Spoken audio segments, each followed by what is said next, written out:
those who are coming from Tamil Nadu, I request them to use your earphone.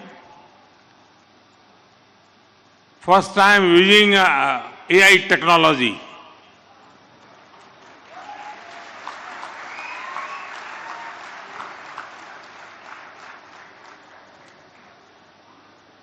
मंच पर विराजमान उत्तर प्रदेश के मुख्यमंत्री योगी आदित्यनाथ जी, केंद्रीय कैबिनेट के मेरे सहयोगीगण, काशी और तमिलनाडु के विद्वज्जन, तमिलनाडु से मेरी काशी पधारे भाई और बहनों, अन्य सभी महानुभाव, देवी और सज्जनों, आप सब इतनी बड़ी संख्या में सैकड़ों किलोमीटर सफर तय करके काशी आए हैं। काशी में आप सब अतिथि से ज्यादा मेरे परिवार के सदस्य के तौर पर यहां आए। मैं आप सभी का काशी तमिल संगमम में स्वागत करता हूं।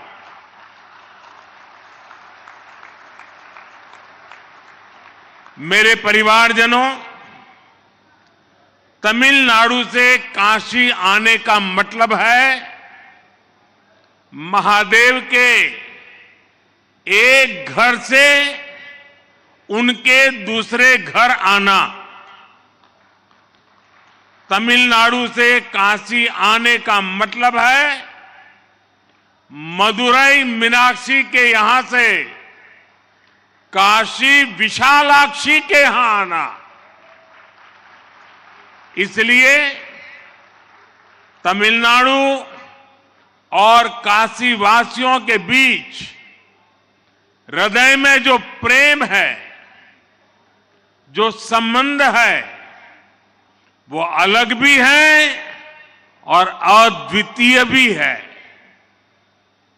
मुझे विश्वास है काशी के लोग आप सभी की सेवा में कोई कमी नहीं छोड़ रहे होंगे।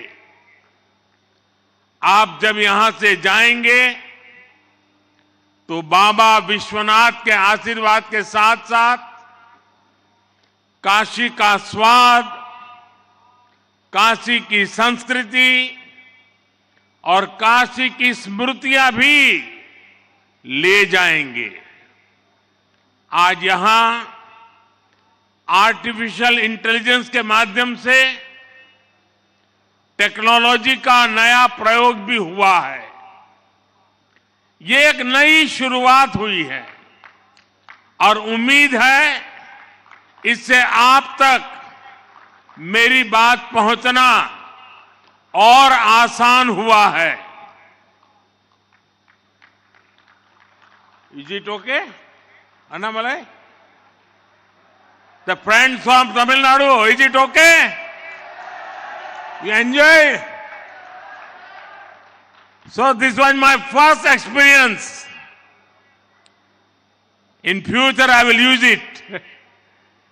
You will have to give me the detailed response. Now, as usual, I'll speak in Hindi.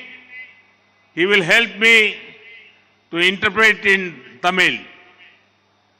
मेरे परिवारजनों, आज यहां से कन्याकुमारी वाराणसी तमिल संगमम ट्रेन को हरी झंडी दिखाई गई है। मुझे थिरुकुरल, मणिमेकलई और कई तमिल ग्रंथों के विभिन्न भाषाओं में अनुवाद के लोकार्पण का भी सौभाग्य मिला है। एक बार काशी के विद्यार्थी रहे सुब्रमण्यम भारती जी ने लिखा था, काशी नगर पुलवर पेशुम ओरैताम कांची इल केट पदरकू और करुवी सेचो वो कहना चाहते थे कि काशी में जो मंत्रोच्चार होते हैं उन्हें तमिलनाडु के कांची शहर में सुनने की व्यवस्था हो जाए तो कितना अच्छा होता। आज सुब्रमण्यम भारती जी को उनकी वो इच्छा पूरी होती नजर आ रही होगी। काशी तमिल संगमम की आवाज पूरे देश में, पूरी दुनिया में जा रही है।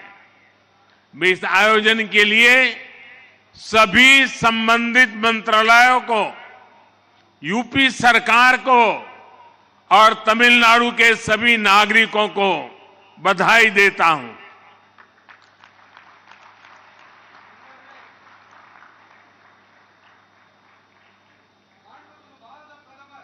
माइक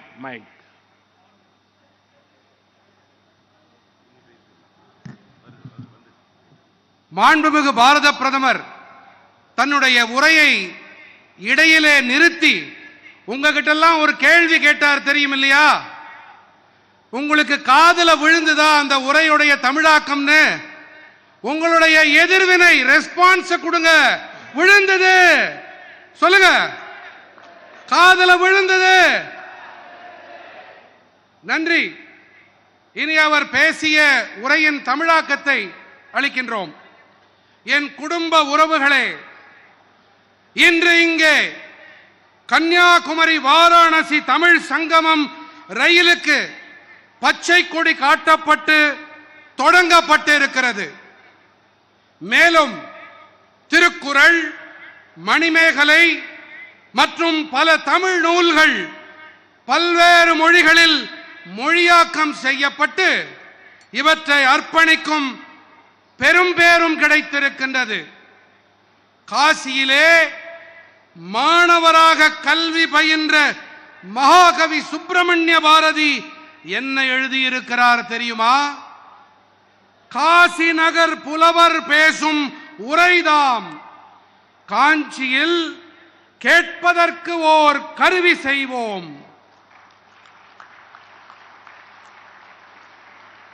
அவர் கூற விரும்பியது என்ன தெரியுமா? காசியிலே புரியப்படும் மந்திர உச்சாடனங்கள் எல்லாம் தமிழ்நாட்டின் காஞ்சி மாநகரிலே கேட்கப்படக்கூடிய ஒரு அமைப்பு, ஒரு கருவி ஏற்படுத்தப்படுமானால் எத்தனை அருமையாக இருக்கும் என்பதே அவருடைய தொலைநோக்காக இருந்தது. பாரதி அவர்களின் நல்விருப்பம் இன்று நிறைவேறி வருகின்றது. காசி தமிழ் சங்கமத்தின் குரல் தேசமெங்கிலும் உலகெங்கிலும் ஒலித்துக் கொண்டிருக்கின்றது. இந்த அருமையான ஏற்பாட்டினை செய்தமைக்காக அனைத்து தொடர்புடைய அமைச்சகங்கள், உத்தரப்பிரதேச அரசு, தமிழ்நாட்டின் என்னுடைய அனைத்து தமிழ் சொந்தங்களுக்கும் வாழ்த்துக்களை தெரிவித்துக் கொள்ளுகிறேன். मेरे परिवारजनों, पिछले वर्ष काशी तमिल संगमम शुरू होने के बाद से ही इस यात्रा में दिनों दिन लाखों लोग जुड़ते जा रहे हैं। विभिन्न मठों के धर्मगुरु, स्टूडेंट्स, तमाम कलाकार, साहित्यकार, शिल्पकार, प्रोफेशनल्स, कितने ही क्षेत्र के लोगों को इस संगमम से आपसी संवाद और संपर्क का एक प्रभावी मंच मिला है। मुझे खुशी है कि संगमम को सफल बनाने के लिए बनारस हिंदू विश्वविद्यालय और आईआईटी मद्रास भी साथ आए हैं। आईआईटी मद्रास ने बनारस के हजारों स्टूडेंट्स को साइंस और मैथ्स में ऑनलाइन सपोर्ट देने के लिए विद्या शक्ति इनिशिएटिव शुरू किया है। एक वर्ष के भीतर हुए अनेक कार्य इस बात के प्रमाण है कि काशी और तमिलनाडु के रिश्ते भावनात्मक भी है और रचनात्मक भी है। என் குடும்ப உறுப்பினர்களே, கடந்த ஆண்டு காசி தமிழ்ச் சங்கமம் தொடங்கப்பட்ட பிறகிலிருந்தே இந்த யாத்திரையோடு வெகு சில நாட்களிலேயே லட்சக்கணக்கான பேர்கள் தங்களை இணைத்துக் கொண்டே வருகின்றார்கள். பல்வேறு மடங்களின் குருமார்கள், மாணவர்கள், அனைத்து கலைஞர்கள், இலக்கிய கர்த்தாக்கள், கைவினைஞர்கள், பேராசிரியர்கள் என பல்வேறு துறைகளைச் சேர்ந்த பெருமக்கள் பரஸ்பர உரையாடலிலும் ஊடாடலிலும் ஈடுபட இந்த சங்கமம் ஒரு வளமான தளம் அமைத்துக் கொடுத்திருக்கின்றது. இந்த சங்கமத்தை ஒரு வெற்றி சங்கமமாக ஆக்க பனாரஸ் இந்து பல்கலைக்கழகமும் மதராஸ் இந்திய தொழில்நுட்ப கழகமும் ஒருங்கிணைந்து செயல்பட்டு வருகின்றன. மதராஸ் இந்திய தொழில்நுட்ப கழகமானது பனாரஸின் ஆயிரக்கணக்கான மாணவர்களுக்கு அறிவியல் மற்றும் கணிதத்தையும் இணைய வழியிலே கற்பிக்கும் பொருட்டு வித்யா சக்தி முன்னெடுப்பை தொடங்கி இருக்கின்றது. காசி தமிழ்நாட்டிற்கு இடையேயான உறவு பாலம் என்பது எத்தனை உணர்வு பூர்வமானது, எத்தனை ஆக்கப்பூர்வமானதும் என்பதும் கூட அதற்கு ஓராண்டிற்கு உள்ளாக அரங்கேறிய அனைத்து செயல்பாடுகளும் சான்றாக விளங்குகின்றன. मेरे परिवारजनों, काशी तमिल संगमम ऐसा ही अविरल प्रवाह है जो एक भारत श्रेष्ठ भारत इस भावना को लगातार मजबूत कर रहा है।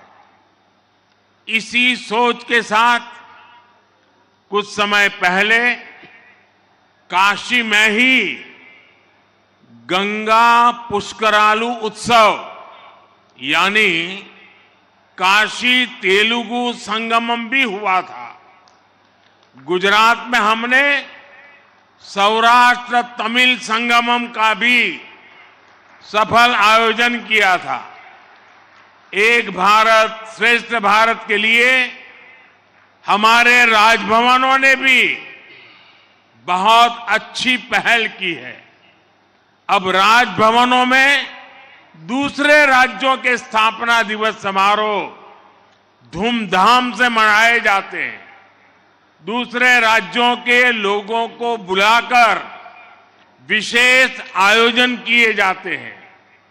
एक भारत श्रेष्ठ भारत की ये भावना उस समय भी नजर आई जब हमने संसद के नए भवन में प्रवेश किया।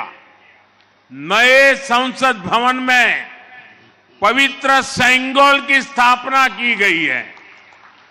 आदिनम के संतों के मार्गदर्शन में यही सेंगोल 1947 में सत्ता के हस्तांतरण का प्रतीक बना था। एक भारत श्रेष्ठ भारत की भावना का यही प्रवाह है जो आज हमारे राष्ट्र की आत्मा को सींच रहा है। அன்பு நிறை என் குடும்ப சொந்தங்களே, காசி தமிழ்ச் சங்கமம் என்பது இடையறாத தடையில்லாத ஒரு பிரவாகம். இது ஒரே பாரதம் உன்னத பாரதம் என்ற உணர்வினுக்கு தொடர்ந்து வலுகூட்டி வருகின்றது. இந்த எண்ணத்தை அடியொற்றியே சில காலம் முன்பாக காசியிலே கங்கா புஷ்கராலு உற்சவம், அதாவது காசி தெலுங்கு சங்கமமும் நடந்தேறியது.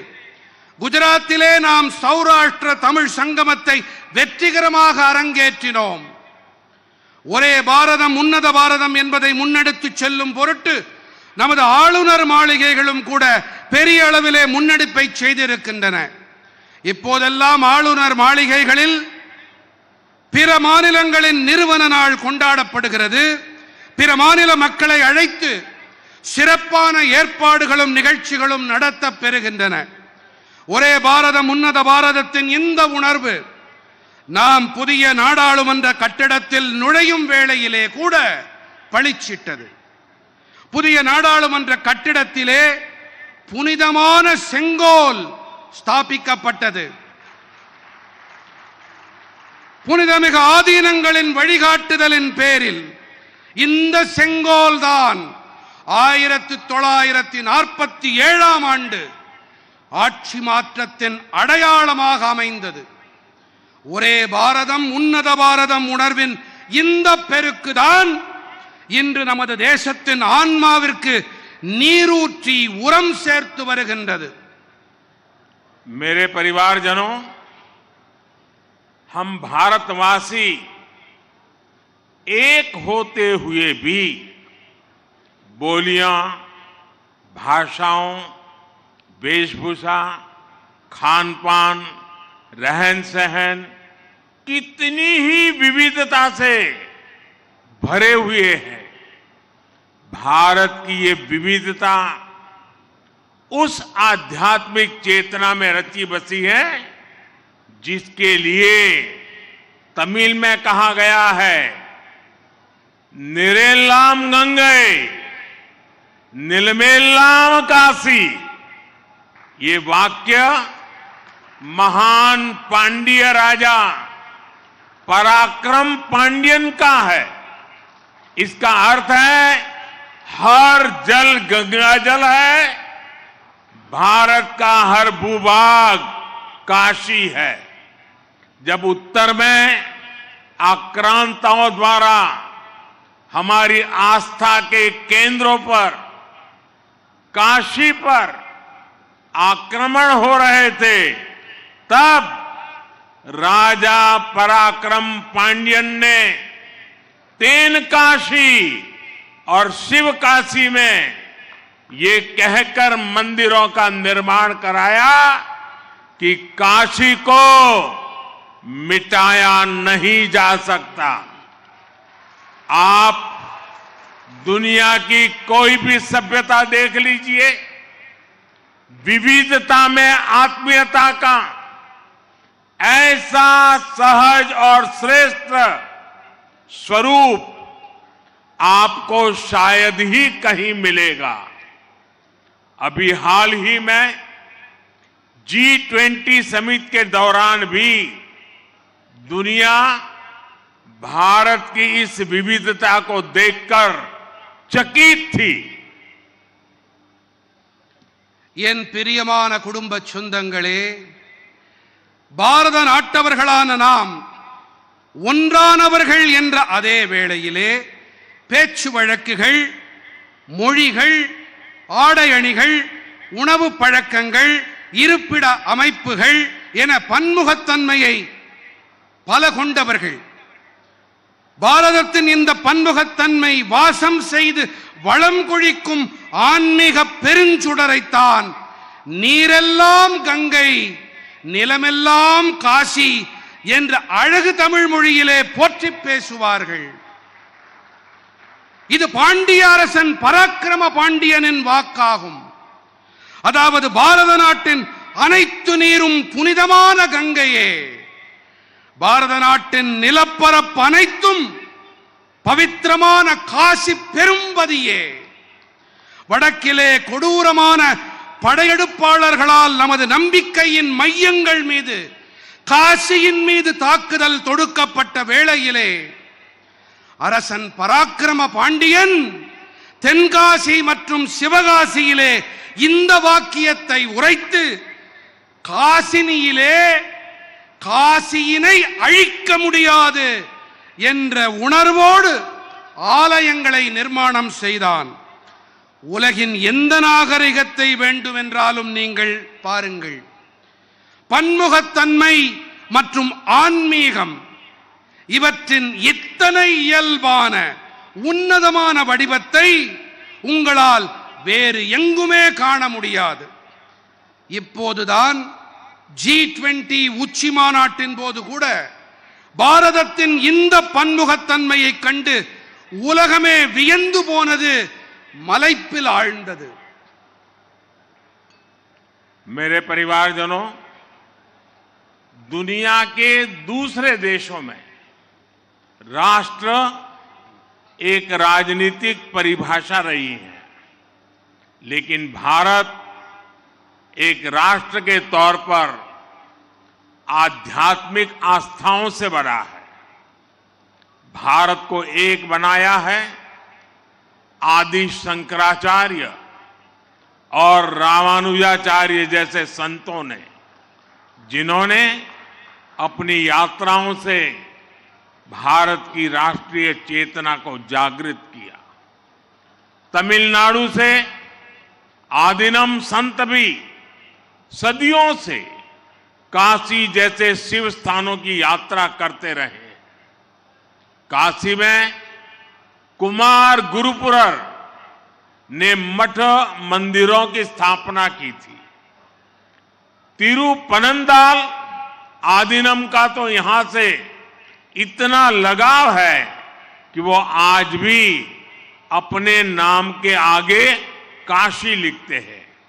इसी तरह तमिल आध्यात्मिक साहित्य में पाडल पेट्रथलम के बारे में लिखा है कि उनके दर्शन करने वाला व्यक्ति केदार या तिरुकेदारम से तिरुनेलवेली तक भ्रमण कर लेता है। इन यात्राओं और तीर्थ यात्राओं के जरिए भारत हजारों वर्षों से एक राष्ट्र के रूप में अडिग रहा है, अमर रहा है। எனதருமை குடும்ப உறவுகளே, உலகின் பிற நாடுகளில் தேசம் என்பது அரசியல் ரீதியான புரிதலோடு அணுகப்பட்டு வந்திருக்கிறது. ஆனால் பாரதம் ஒரு தேசம் என்ற வகையிலே ஆன்மீக நம்பிக்கையை ஆணிவேராக கொண்டு அமைந்து வந்துள்ளது. ஆதிசங்கரர், ராமானுஜாச்சாரியார் போன்ற புனிதர்கள்தாம் பாரதத்தை ஒருங்கிணைத்தவர்கள். இவர்களெல்லாம் தங்கள் யாத்திரைகளின் போது பாரதத்தின் தேசிய விழிப்பினை, தேசிய ஆன்மாவை, தேசியத்தை தட்டி எழுப்பினார்கள். தமிழ்நாட்டின் ஆதீன துறவிகளும் கூட பல நூற்றாண்டு காலமாக காசி போன்ற சிவபதிகளுக்கு புனித பயணங்களை மேற்கொண்டு வந்திருக்கின்றார்கள். திருப்பனந்தாள் ஆதீனத்தை காசியிலே குருபர சுவாமிகள் நிறுவினார். இன்று கூட திருப்பனந்தாள் ஆதீன கர்த்தர்கள் தங்கள் பெயருக்கு முன்பாக காசிவாசி என்று எழுதுகிறார்கள். இதைப் போலவே தமிழின் ஆன்மீக நூல்களிலே பாடல் பெற்ற தலம் எனும் போது இவற்றை தரிசனம் செய்யும் மனிதர் திருக்கேதாரம் முதல் திருநெல்வேலி வரை யாத்திரை மேற்கொண்டவராகிறார்.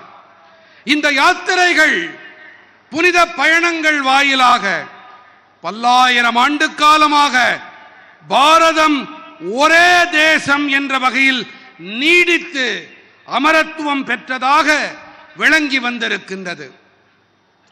मुझे खुशी है कि काशी तमिल संगमम के जरिए देश के युवाओं में अपनी इस प्राचीन परंपरा के प्रति उत्साह बढ़ा है।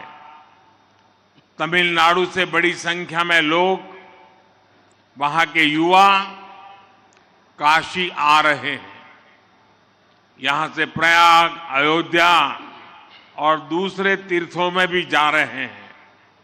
मुझे बताया गया है कि काशी तमिल संगमम में आने वाले लोगों को अयोध्या दर्शन की भी विशेष व्यवस्था की गई है।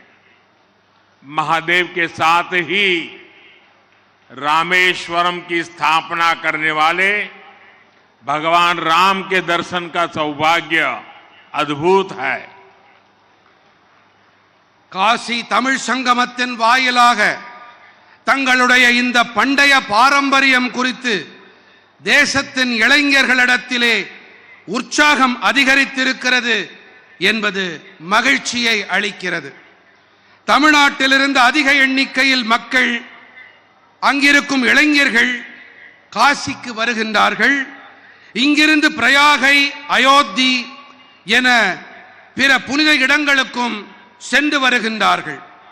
காசி தமிழ் சங்கமத்திற்கு வரும் மக்கள் அயோத்திக்கு புனித யாத்திரை மேற்கொள்ளவும் சிறப்பான ஏற்பாடுகள் செய்யப்பட்டிருப்பதாக எனக்கு தெரிவிக்கப்பட்டிருக்கின்றது. மகாதேவரோடு சேர்ந்து ராமேஸ்வரத்தை ஸ்தாபித்த பகவான் ஸ்ரீராமனையும் தரிசிக்கும் பெரும் பேறு அலாதியானது, அற்புதமானது. मेरे परिवारजनों, हमारे यहां कहा जाता है, जाने बिनु न होई प्रतीति, बिनु प्रतीति होई नहीं प्रीति। अर्थात जानने से विश्वास बढ़ता है और विश्वास से प्रेम बढ़ता है। इसलिए ये जरूरी है कि हम एक दूसरे के बारे में, एक दूसरे की परंपराओं के बारे में, अपनी साझी विरासत के बारे में जाने। दक्षिण और उत्तर में काशी और मदुराई का उदाहरण हमारे सामने है। दोनों महान मंदिरों के शहर हैं, दोनों महान तीर्थ स्थल है। मदुराई वैगई के तट पर स्थित है और काशी गंगई के तट पर। तमिल साहित्य में वैगई और गंगई दोनों के बारे में लिखा गया है। जब हम इस विरासत को जानते हैं तो हमें अपने रिश्तों की गहराई का भी एहसास होता है। என் நெஞ்சம் நிறை குடும்ப பந்தங்களே, நம் நாட்டிலே ஒன்று கூறப்படுவதுண்டு, ஜானே பினு ந ஹோய் பரதீதி, பினு பரதீதி ஹோய் நஹி பிரீத்தி. அதாவது அறிந்து கொள்வதால் நம்பிக்கை அதிகரிக்கிறது, நம்பிக்கை அதிகரிப்பதால் அன்பு அதிகரிக்கிறது என்பதே இந்த ஹிந்தி மொழி பழமொழியின் பொருள். அந்த வகையிலே நாம் பரஸ்பரம் ஒருவருக்கொருவர், ஒருவர் மற்றவரது பாரம்பரியங்களை பற்றியும் நம்முடைய தொன்மையான மரபுகள் குறித்தும் தெரிந்து கொள்வது முக்கியமானது. தென்னகத்திலும் வடநிலத்திலும் காசி மற்றும் மதுரை என்ற எடுத்துக்காட்டுகள் நம் கண்முன்னே இருக்கின்றன. இரண்டுமே மகத்தான தொன்மையான ஆலய நகரங்கள், இரண்டுமே மிகச் சிறப்பான புனித யாத்திரை தீர்த்தங்கள். மதுரை அம்பதி வைகையாற்றின் கரையினிலே அமைந்திருக்கிறது என்றால், காசியோ கங்கை அன்னையின் மடியினிலே இருக்கின்றது. தமிழ் இலக்கியங்கள் கங்கை மற்றும் வைகை என்ற இந்த இரண்டு நதிகளை பற்றியும் விரித்து பேசுகின்றன. நாம் இந்த மரபினை அறிந்து கொள்ளும் போது நமது உறவுகளின் ஆழத்தை நம்மால் நன்றாக உணர்ந்து கொள்ள முடியும். मेरे परिवारजनों, मुझे विश्वास है काशी तमिल संगमम का ये संगम इसी तरह हमारी विरासत को सशक्त करता रहेगा, एक भारत श्रेष्ठ भारत की भावना को मजबूत बनाता रहेगा। आप सभी का काशी प्रवास सुखद हो, इसी कामना के साथ मैं अपनी बात समाप्त करता हूं और साथ साथ तमिलनाडु से आए हुए प्रसिद्ध गायक भाई श्रीराम को काशी आने पर और हम सबको भाव विभोर करने के लिए मैं श्री राम का हृदय से धन्यवाद करता हूं, उनका अभिनंदन करता हूं। और काशीवासी भी तमिल सिंगर श्री राम को जिस भक्ति भाव से सुन रहे थे, उसमें भी हमारी एकता की ताकत के दर्शन कर रहे थे। मैं फिर एक बार काशी तमिल संगमम की इस यात्रा को, अविरत यात्रा को अनेक अनेक शुभकामनाएं देता हूं और आप सभी का बहुत बहुत धन्यवाद करता हूं।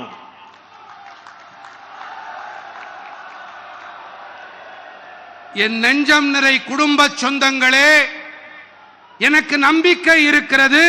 காசி தமிழ் சங்கமத்தின் இந்த கூடல் இதே போன்று நமது மரபுகள் பாரம்பரியங்களுக்கு வலு சேர்த்துக் கொண்டே இருக்கும். ஒரே பாரதம் உன்னத பாரதம் என்ற உணர்வினுக்கு மேலும் வளம் சேர்த்துக் கொண்டே இருக்கும். உங்கள் அனைவரின் காசிவாசம் இன்பமானதாக இருக்கட்டும். இந்த நல்விருப்பத்தோடு நான் என் உரையை நிறைவு செய்கிறேன். உங்கள் அனைவருக்கும் பல பல நன்றிகள். நிறைவு செய்வதற்கு முன்பாக கர்நாடக இசை பாடகர் இங்கே நமக்கெல்லாம் இசை விருந்தளித்தார். சித் ஸ்ரீராம் குழுவினருக்கும் சித் ஸ்ரீராம் அவர்களுக்கும் என் நெஞ்சார்ந்த மனமார்ந்த நன்றிகளை நான் தெரிவித்துக் கொள்ளுகிறேன். மேலும் பக்தி உணர்வோடு அவர் அளித்த அந்த கீர்த்தனைகளை மிகுந்த பக்தியோடும் முனைப்போடும் அர்ப்பணிப்போடும் கேட்டுக்கொண்டிருந்த காசி நகர மக்களுக்கும் பக்தர்களுக்கும் என்னுடைய நன்றிகளை தெரிவித்துக் கொள்ளுகிறேன். நிறைவாக இந்த காசி பெருஞ்சங்கமம், இந்த தமிழ்ச் சங்கமம் மேலும் வளமாக அடுத்த பதிப்புகளை காண வேண்டும் என்று என் நல்விருப்பங்களை தெரிவித்துக் கொள்ளுகிறேன். நன்றி, வணக்கம்.